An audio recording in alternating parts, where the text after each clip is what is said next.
Imagine driving down the road and your car suddenly feels like it is holding back secrets about your exhaust temperature. That pesky check engine light pops on, and you are staring at a P0544 code. It sounds technical, but do not panic because we are going to break this down into plain English. This code is specifically telling us there is a circuit malfunction with the exhaust gas temperature sensor, or EGT, located on bank 1, sensor 1. For those of you wondering where that is, bank 1 is simply the side of your engine where the number 1 cylinder lives, and sensor 1 means it is the sensor sitting upstream, right before your catalytic converter or the diesel particulate filter if you are driving a diesel. Think of this sensor as a guardian angel for your exhaust system. Its entire job is to feel the heat and turn that temperature into a voltage signal that your car's computer can understand. It acts like a heat-sensitive resistor. When your exhaust gets hotter, the resistance inside the sensor drops, and the voltage signal goes up.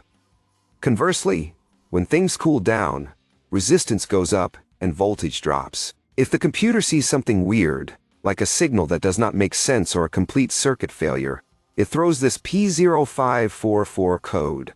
Now, why does this matter? On a gas engine, the computer uses this info to adjust fuel and timing to protect your catalytic converter from melting down. On a diesel, it is even more critical because it dictates when to burn off soot in the particulate filter. If you ignore this, you are risking expensive damage. Troubleshooting this is actually quite hands-on. You will want to pop the hood or get under the car and find that sensor. It looks a bit like a spark plug but with 2 wires coming out of it. The most common culprit is actually just loose or corroded connectors, or maybe a wire that rubbed against something hot and melted. If the wiring looks okay, you can grab a multimeter.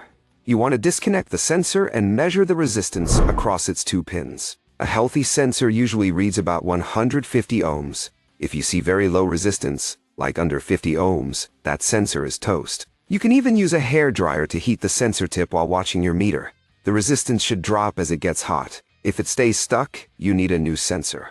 Also, a quick note for the tuners out there.